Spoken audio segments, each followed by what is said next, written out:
Hello guys, good morning. Si Saiton po ito. Welcome back sa aking channel. Sa ngayon ay araw ng Lunes. Napakabilis talaga ng paglipas ng panahon. Ilang araw na lang na naman ay February na. Unang-una sa lahat, ako ay nagpapasalamat po sa inyong lahat at mangangamusta. Sana ay lahat tayo ay nasa mabuting kalagayan. Anyway, my video for today is about gagawa tayo guys ng reaction doon sa video ni Daddy Frankie. Kung napapanood mo nyo siya, si Daddy Frankie, yung dating kung hindi ako nagkakamali, dati siyang sa Kalingap. Siya yung kung hindi ako nagkakamali, siya yung tumulong kay Mylene, na dinala niya sa Maynila si Mylene. At ewan ko lang kung tinutulungan niya pa rin hanggang ngayon. Pero sa tingin ko matagal na niyang hindi tinulungan mula nung binigyan niya ng tirahan, binilhan niya ng ref. Kung hindi ako nagkakamali, doon sila na tumira sa Makati. Kasi ang pagkakaalam ko, si Daddy Frankie ay may mga paupahan yan.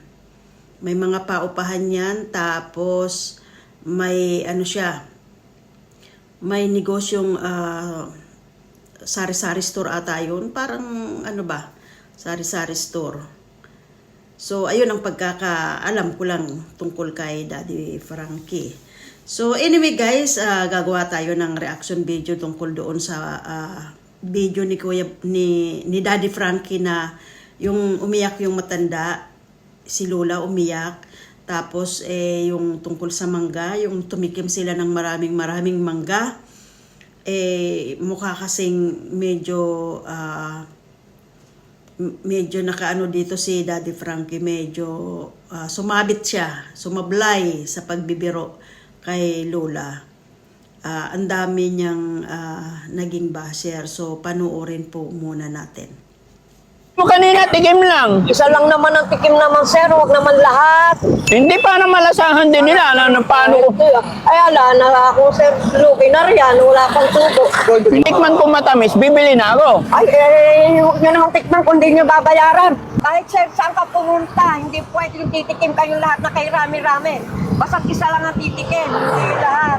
Hindi tayo nagkaintindihan, Nay. Maawa naman kayo. Wala akong uyaabono doon. Nakikipursyento talaga. Napakalaki ng babayaran ko. Saan ako kukuha ng yaabono ko? Magkano ba yung lahat, Nay? Ha? Nay, magkano ba yung lahat? Ba't ka umiiyak, Nay? Kasi naman niluluko na naman ako eh. Hindi, Nay. Babayaran namin lahat. So, ayun guys, napanood natin yung maiksing clip nung video ni Daddy Frankie. Alam nyo, ang makakaintindi lang dito ay yung mga vlogger. Oo. Minsan kasi yung strategy ng isang vlogger iba-iba. Kaso minsan sumasabit talaga sila, sumasablay talaga sila sa mga minsan hindi na nila naiisip yung tamang pagbibiro. Alam ko si Daddy Frankie ay isang maingat ito tungkol sa mga sensitibong bagay, pero siguro dahil sa sobrang tamis nung mangga na tinda ni nanay, nakalimutan niya yung limitasyon niya kung hanggang saan lang yung kanyang pagbibiro. So, ang mga vlogger lang talaga ang makakaintindi nito.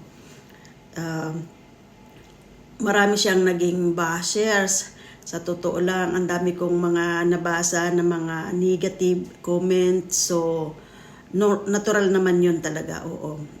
Pero kahit hindi ako basher ni Daddy Frankie at palagi akong nanonood ng kanyang mga videos at ngayon lang ako gumawa ng reaction video sa mga videos ni Daddy Frankie dahil sa sobra talaga yung kanyang kumbaga sumablay talaga yung kanyang pagbibiro kay nanay.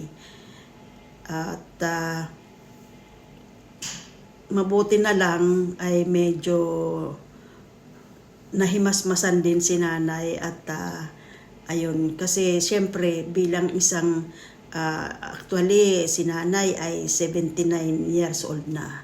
But anyway, panoorin muna natin yung iba pang clips ng video ni Daddy Frankie.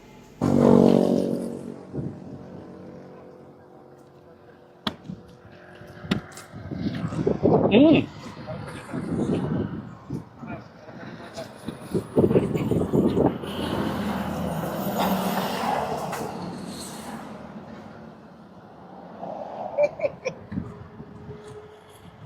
Ba't tinatawanan mo, Nay?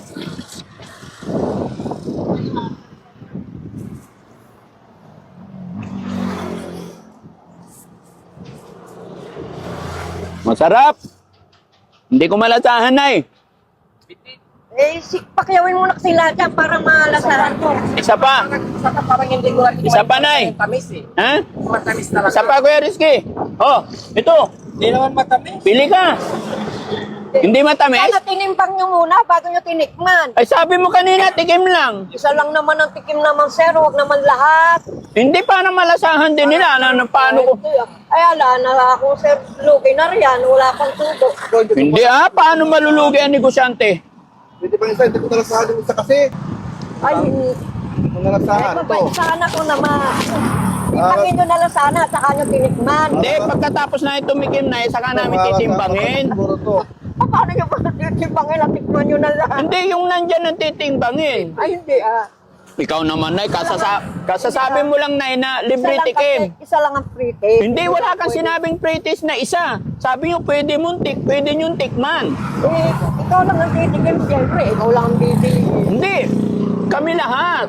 Hindi malulugi naman ako. Eh, magkano lang ang tubo ko yan? Magkano tubo mo dyan, Nay? 10 piso lang ang tubo ko sa 1 kilo. Mayaman ka, Nay, oh. Tsura pa lang. Kung mayaman ako, hindi ganito ang ngipin ko. Nagpagawa na ako, di mo nga Kung mayaman ako, at saka kung mayaman ako, hindi na ako magtitinda. Nagkukunwari ka lang, Nay. Alam ko mayaman ka. Mahirap magkulumari. Yung kasi, yung kahirapan, nakikita. Ha? Bay, titikim ka pa?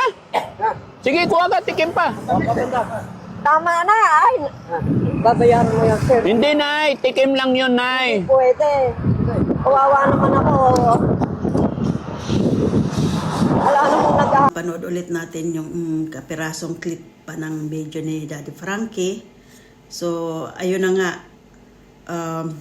Minsan talaga kapag yung excited ka minsan sa pagkukuha mo ng video, minsan hindi mo namamalayan, sumasabit ka na ba pala, sablay na yung mga sinasabi mo or sablay na yung mga ginagawa mo. Ang makakapansin lang talaga niyan ay yung manonood talaga at karamihan talaga dyan ay hindi makakaintindi. Lalo umiyak si nanay sa pagbibiro ni Daddy Frankie. Kahit man ako, pwede kong sabihin na talagang sumablay si Daddy Frankie dito sa video na to. At hindi niya kaagad pinakalma si nanay, bagkos ay parang lalo niya pang pinag-alala si nanay. So, kung ako sa sitwasyon na yon, halimbawa ako yung nagbablog at napansin na ni nanay na medyo sumusobra na nga yung pagtikim ng tao,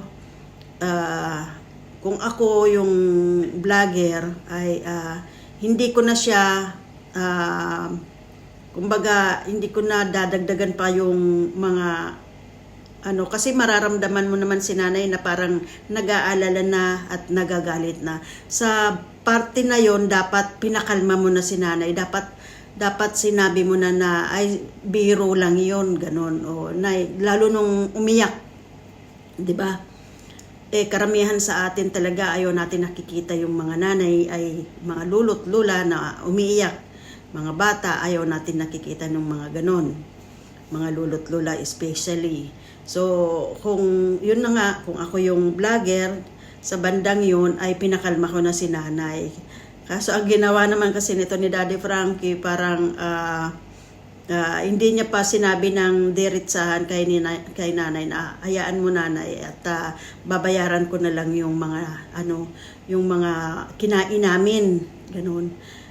Kaso tinuloy-tuloy niya yung pagbibiro, kaya doon talaga sumablay si Daddy Frankie lalo. So kaya nga, kung ako noon, ang ginawa ko noon, pinakalma ko na si nanay, sasabihin ko na, Nay, huwag ka mag-alala, lahat ng kinain namin, babayaran namin at bukod doon ay bibilin ko lahat ng tinda nyo. Lahat na mangga, bibilhin ko, magkano ba yung kilo, ganito, ganito. So, yung presyo ng mangga mo na tinda mo ay ganito, tapos ito, bilang ako'y tumutulong sa mga lola't lola, bibigyan kita ng pasobra, kumbaga pasobra doon sa, minsan kasi, hindi natin nakaklarify sa tao yung dapat natin gawin. Minsan naiisip natin na kapag tapos na yung isang bagay, doon natin naiisip. Kaya nga palaging sinasabi, di ba, nasa huli ang pagsisisi. So, ganun yun. Siguro, hindi naman yun talaga naisip kaagad-agad ni Daddy Frankie. Alam ko na naisip ni Daddy Frankie yun pagkatapos na mapanood niya at pagkatapos na makita niya na maraming mga negative comments doon sa video na yon. So, kaya nga, ako nga, sa isip-isip ko lang, si Daddy Frankie, sabi ko napakabait niya, matulungin. So, talagang hindi talaga naman maiiwasan na minsan sumasablay. Sabi nga ay nobody's perfect. So, kaya ang na lang, unawain na lang po natin, sana sa susunod ay maging sensitibo si Daddy Frankie sa mga biro niya, lalo sa mga lulot lula, sa mga bagay-bagay na napaka-sensitive na yan, mga yan, si lula't lola, mga na yan sila, lalo yung mga naghahanap buhay na mga may edad na, katulad ni nanay ay 79 years old at nagtitinda pa siyang mangga. Biruin mo yun. So, sana ay maging, minsan kasi yung ganitong bagay nagbibigay din ito ng, kumbaga gumigising din ito sa isang vlogger, yung mga ganito.